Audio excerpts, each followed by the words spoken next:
लोगोफोर बयनिसिमबो आंनि अननाय आरो सिबिनायखौ फिन बावहरग्रोनानै दिनै आङो दंफैयो खैला मैला आदा रुबिसर औवारिनि न'आव।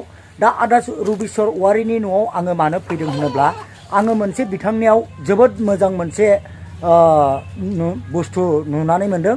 दा बे बुस्थुआनो जाहैबाय ओरैबायदि दामि एकदमबारे गिदिर गिदिर मैलुबान गोनां बुस्थुफोरखौहाय बानायो बे बुस्थुजों। दा बे बिफाङा मा आङो बेखौ बिनाव मिथिनानै लागोन। दा लोगोसे बिनि बिफाङानो जाहैबाय नै बेनो। दा बे बिफाङा मा खारजोआव सलियो आङो बेखौहाय मिथिनानै लागोन आदा रुबिसर औवारिनावहाय। दा बे बिफाङा एसेबां समायना रमायना आरो बे बिफाङा मा खामानियाव सलियो आरो बबे बुस्थुआवहाय बियो मानसिनि जिउआवहाय गोरोबथाय होनानै दङ बे बिफांनि बेसेना आं बेखौ आदानाव फंनैसो मिथिनानै लागोन। बेखौथ' जोङो कक'वा होननानै मिथियो। आच्छा। ओरैनो चक्लेट बिफां होननानैबो जों बुंनाय जायो। दाथ' बियो आं गायजेननाया बारा गोबाव जायाखै, मथा मथि 4 माससो जाबाय आं गायजेननायनिफ्राय लानानै। बेनिफ्राय गायजेननायनिफ्राय लानानै एसेबां देरबाय दानो।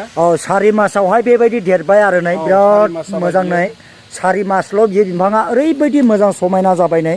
ओमफ्राय बिनि बेसेना बेसेबां आरो बियो गायजेननायनिफ्राय लानानै बोसोरसेयावहाय मानसिनोहाय उपकार होनाय जायो?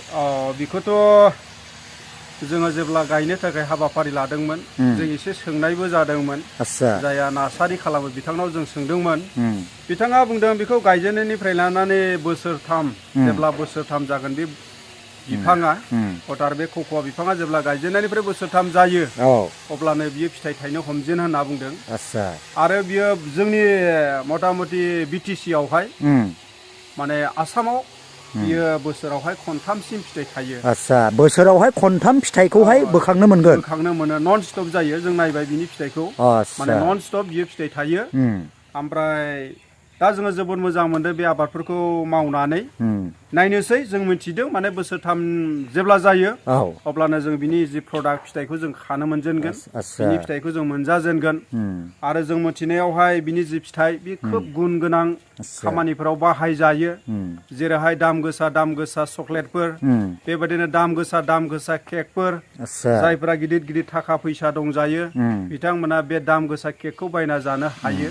दा बे हिसाबै बिनि प्रडाक्टआ जोबोद गोरलै, सिम्पोल मावनायनि गेजेरजोंबो जों दिहुननो हायो। आंथ' बेयाव जेबो दासिमबो हासार होनाय जाथ'वाखै। हासार होआखै ने? जेबो हासार होनाय जायाखै। ओमफ्राय आङो बेखौ स्टार्टिंसो खालामदों। स्टार्टिं हिसाबैहाय आंनि बागानावहाय बेबायदिनो आङो 150 दालसो गायनाय जाबाय। 150 दाल ने? 150 दाल। ओमफ्राय 150 दालनि गेजेराव दा 15 दालसो बादि बिफाङा नस्थ' जादों। थारमाने बै खुसुंग्रायाबो अरस'यो नालाय, गोरलै समाव खुसुंग्राबो अरस'यो गोरलै समावहाय। आरो बारियावहाय बेबायदिनो बेरा फेन्सिंफोर गैयि हिसाबैहाय मोसौफोरबो एसे एनै अरस'नानै नस्थ' खालामनाय जादों। दा जेखि जादोंलै आंनावहाय 135 दालसो दङ। आरो बे गासिबो गय बागान, गय सिङावनो आं गायनाय जादों। आरो बिनि अनगायैबो आं गय सिङावहाय बिदिनो लाल चन्दन बिफांफोर गायनाय जादों। लाल चन्दनखौबो आङो 10 दालसोल' गायग्रोदों आङो। बेबो बारा गोबाव जायाखै, 4 माससो जाबाय। नायनो हागोन लाल चन्दनखौबो। दा बे चक्लेट बिफांनि जेनाखि मेन बुस्थु, बेखौहाय बबे जायगायावहाय सालान खालामनाय जायो? सालान खालामनायाथ' दा डाइरेक्ट गावसोरनो बेफारिफोरा फैनानै गावसोरनो खाना लाङो। दाखालिसो जोंनि एसे साहाखैजाय, खैला मैला बाजारनि साहाखैजाय सासे जोंनि सारनावहाय बिना फिथाइ थाइबाय हिसाबैहाय माने थाइसे फिथाइयावहाय 50 थाखा हिसाबै बिथांमोना खाना लांदों आरो। फार्स्ट स्टार्टिं हिसाबै। फार्स्टआवहाय ने? माने बिनि बेसेनाथ' एसे गोबां दङ, खिन्थु दा स्टार्टिं हिसाबैहाय थाइसेयाव 50 थाखा हिसाबै गावसोरनो खाना लांदों। दा बिनि फिथाइनि माखासे जेनाखि बेखौहाय जमा खालामनानै दोननानैहाय माखासे गुदामफ्राव, दा बिनि माखासे फेक्टरि जायगाखौ एसे मिथिदों नामा आदाया? जोंथ' गोदान हिसाबै बिनि फेक्टरि बहा मा खालामनाय जायो जों बेफोरखौ एक्सुवेलि दा सं दाननाय जाथ'वाखै, खारन जों दासो स्टार्टिं नालाय। जेब्ला जोंनि प्रडाक्टफोरा मेरला जागोन अब्ला जोङो बेफोर फेक्टरिफोरखौबो जोङो माने संदाननो नाजागोन। मोजां मार्केटावहाय जोङो सेल खालामनो सेस्था खालामगोन। दा जों जास्ट स्टार्टिं हिसाबै जों बेफोरबादि सेल खालामनायनि माखासे माने बेबस्थाफोरखौ जों खालामथ'नाय जायाखै आरो स' अब्ला लाल चन्दनखौहाय एसे देखायदो आदाया लाल चन्दनाबो ओरै दङ आदसा दा अब्ला जोङो लोगोफोर लाल चन्दनखौ नायनानै लानायसै लाल चन्दन होनोब्ला मा बिफां बियो लाल चन्दना आरो मा मैलु जायो आङो बेखौबो मिथिनानै लागोन लाल चन्दना दा जोबोद गोजौ जाबाय नै बिराद गोजौ जाबाय नैबे लाल चन्दन बिफां 4 मास 5 मासल' जादों 5 मास जाबाय बियो ने दैलां सिजन आदसा ओमफ्राय बे लाल चन्दना मा मैलुआवहाय सोलिनाय जायो लाल चन्दनाथ' मा मैलुआव जायो जों बेखौथ' बुंनो रोंलिया खिन्थु जोङो जे इउटुबफ्राव नायना मोनबाय बे लाल चन्दना गायजेननायनिफ्राय 15-20 बोसोर जुदि बैसो जायोब्ला बिनि जे मैल्य केजियावहायनो 12,000 गाहाम जायो होननानै जों मिथिदों आदसा बिनि मैलुआ 12,000 मैलुआ बिफाङानो जागोन ना बेयो फिथाइ मोनसे थायना जागोन बिफाङा थारमाने बहाय सिङावहाय सिरि जागोन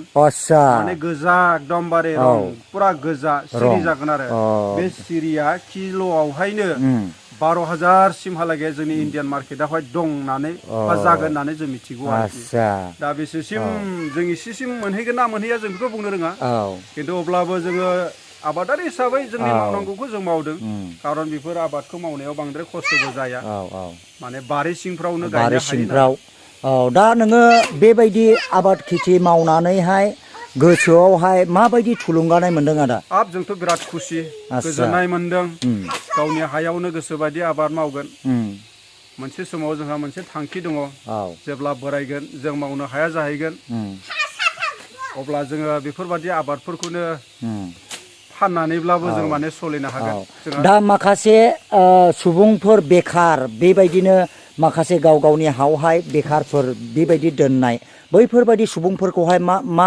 मेसेज हरगोन आदाया आं खावलायो जोंनि बर'नि गेजेरावबो ओरैनो गोबां बेकाराव थास्लायस्लाय आरो जोंनि बर' मानसिफोरनावहाय गोबां बेबायदिनो हाफ्रा दङ दा बेफोर हाफोरखौ ओरैनो खोख्लैसोना दोनालासे जाहाथे बेबायदिनो गय बिफांफोरजों लोगोसे गय बिफांनि सिंफ्रावहाय बेदिनो कक'वा चक्लेट बिफांफोरखौ गायनो हायो आरो बेबायदिनो नैबे लाल चन्दन बिफांफोर बेनि अनगायैबो गोबां रोखोमनि बिफांफोर आजिखालि दंसै दाम गोसा बेफोरबायदि बिफां लाइफांफोरखौ जोङो गायनांगौ खारन जोंनि न'खर खुंनांगौआ आथिखालावहाय गोब्राबसै साख्रि बाख्रि मोननो गैलिया गोबां लेखा गोरों सुबुंफ्रानो दिनै गोग्लैसोनानै दङ दा बेनिखायनो जोंनि बर' रायजो राजाफोरखौ आं खावलायदों नोंथाङाबो जुदि हा दङब्ला नोंथांनि हायावनो बारि बागानफोर खालामदो कक'वा बिफांफोर चक्लेट बिफांफोरखौ गायना लादो भबिष्यतआव नोंथांनि जिबनाव बेनो मोनसे थांना थानायनि मोनसे थुलुंगा हिसाबैहाय